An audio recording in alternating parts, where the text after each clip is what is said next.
Well, that happened. But you know, I feel like the traditional kiss using lips is outdated. Who's doing that anymore? Lips? Ew. Well, I will definitely start using this technique. It's one of these episodes, man. It's one of these episodes where you just know. You know that after Raw, if you go to social media, you'll be attacked by pictures of Liv Morgan. People, Liv's marks are the happiest people on the planet right now. In the end, they won. But well, it's clearly working. I mean, this storyline is a social media magnet. Liv! Liv! Liv marks are showing so many emotions at the moment, whether it's lust,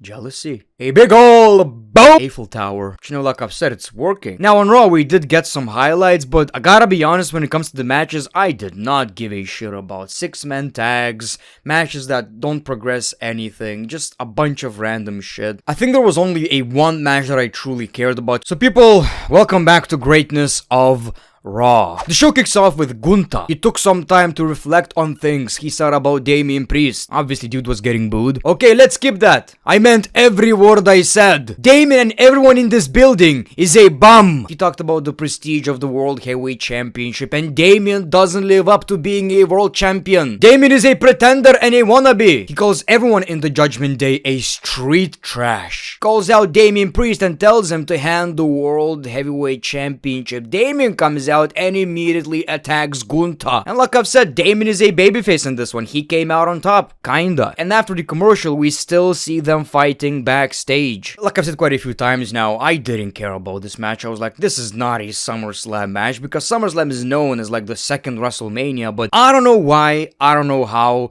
but Damian being a babyface in this one completely changed my opinion. I can't wait for this match, and it has this element of unpredictability. I mean, WWE are so high on Damian Priest. He's getting his own documentaries right now, his own live shows or whatever. I mean, I think that's what they're advertising. But at the end of the day, do you see Gunther losing? So I'm really interested in this. I like the story. I like how personal it got. I like that they're bringing up Damian's past.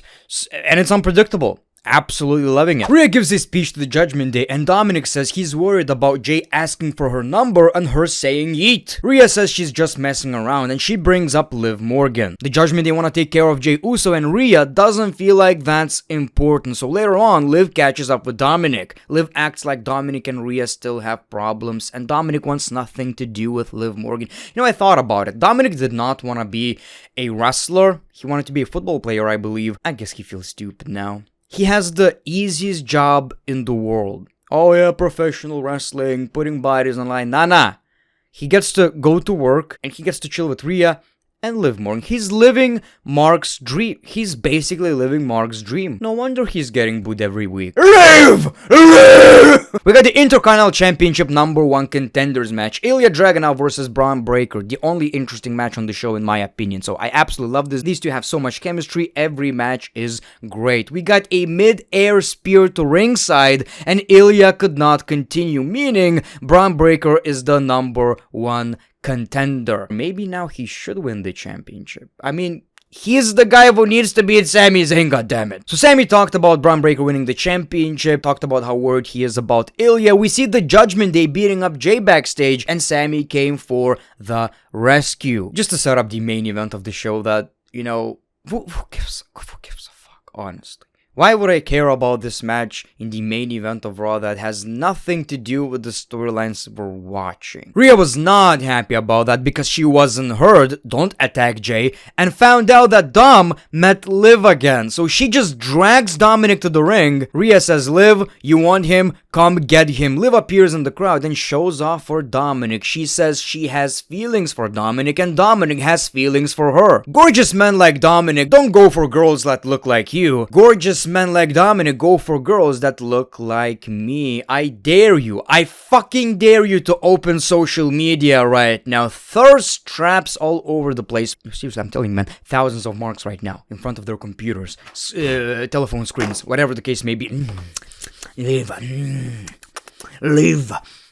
Morgan. I'm not joking around. I'm just spitting facts, people. I'm just spitting facts. Dominik stops Rhea from chasing Liv. Liv says, let Dom talk. She knows he's gonna say those 3 little words. Dominik says, you want these 3 little words? I hate you, and ranted about how she ruined his life. So Liv Morgan was crying. Rhea was pleased. She whispered something into his ear, licked his face, and kissed him. She licked his face.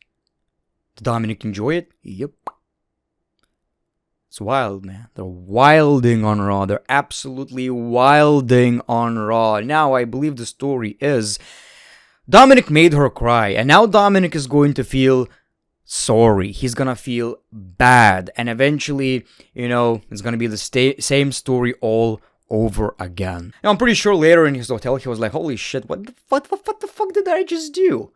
I had 2 women chasing me, and I was like, no, I don't want that. No, Dom, even I gotta say, that was an L move. Fuck, even Rey Mysterio wouldn't be happy about that. As much history as they have, Rey is like, holy shit, that's one thing I did respect about you, Dominik. You were a player. All jokes aside, like I've said, it's a social media magnet. Everyone is talking about it. And again, I see these kind of moments, I'm like, I can't wait for WWE on Netflix. We saw Lyra Valkyria versus Sonya Deville. With the help of a little distraction, Sonya Deville won. Then we got Pete Dunne versus Bronson Reed. Sheamus attacks Pete Dunne before the match even starts. Sheamus clears the ring, and the new theme song stays. Yeah, literally, the new theme song stays. God, I hate Def Rebel. Now it's you just made that shit personal. You just made that shit personal, Def Rebel. I fucking hate you. We got Zelina versus Zoe Stark. Zelina won this match, which I found a little surprising. Let's talk about the Wyatt 6. So we see Nikki Cross. Uncle Howdy says they've been watching her in solitude for too long. He is the answer. And then she screams before the feed cuts out. She's a bit of a crazy girl. So then we got a 6-man tag. It's Monday Night Raw. Of course, we gotta have a 6-man tag. The Final Testament picked up the victory. Who gives a shit? The Great One has been nice for way too long. Now the Great One is unleashed. Oh my god. Somebody stop the Great One. Somebody stop the Great One. Then we see Chad with the Creed brothers, and Chad just basically made fun of Alpha Academy. He's so much happier right now. We got a brawl, lights go out, and we got Uncle Howdy with a great looking Sister Abigail. That shit was great. Mad respect for Chad Gable. That was a great sell for the first Sister Abigail since, the return. People see CM Punk is back. He hypes up the crowd, and he announced he is cleared. Oh, yes. Finally. Now we can expect some good shit, people. Drew McIntyre, come get this beating that you deserve. We see Drew McIntyre, and Drew says he's been waiting for this fight for a very long time, except now he doesn't want it. Well, I do. Security stops Punk, though. Drew says, you need to chill, He pulls out the bracelet and says, family seems to chill me. We see Adam Pearce, and he says, there's a reason you're not fighting tonight. Drew is officially reinstated. Punk is medically cleared. It is official. Punk Drew at SummerSlam. But if either of you lay a finger on one another, the match is off. And the first one to do it is suspended. And I know we got a big referee problem. Seth Rollins comes out, and he announced he's the special guest referee, which makes sense in both ways. It makes sense because he's part of the storyline, but it also makes sense because Drew McIntyre has been beating the shit out of referees, so now the problem is fixed. I dare you to beat the shit out of Seth Rollins. I dare you to touch Seth Rollins. So I absolutely love this. So happy to see Punk back. My man looks younger again for whatever reason. I guess it's the hairstyle. But again, man, I'm looking at the SummerSlam card, and it's so good. It's so good. I had my doubts, but it's so fucking good. I can't wait for the pay-per-view. And of course, in the main event, we got Jey Uso and Sami Zayn versus Judgment Day. Look, people, the match was fine. All the matches were fine. They're okay. It's just that, why would I really care about this before SummerSlam? I know they're all connected in some ways, but it's not like the major storyline. Who gives a shit? Now, Sami Zayn and Jey Uso won, and Braun Breaker spears Jey Uso to close the show. That's the only thing I did like. Braun Breaker closing Monday Night Raw again. He's definitely the future of the WWE. Love this shit, but I'm hearing a lot of complaints about WWE television lately for the past 2 weeks probably, and I see it as well. I know when a show is bad, the views drop significantly. To the point where I'm like, should I even continue with Raw reviews or SmackDown reviews? I want to do so much more shit on YouTube, but I always end up, focusing on Raw and SmackDown, which is not necessarily very good for the channel. I don't know. Just been feeling kinda I've been having mixed feelings. Maybe when it comes to WWE Raw and SmackDown, we're just at a point that we need those conclusions, we need to see those matches, and there's nothing more to tell. Maybe that's the case. So thank you for watching this video. The Great One, peace, love, and hugs. It's been a pleasure.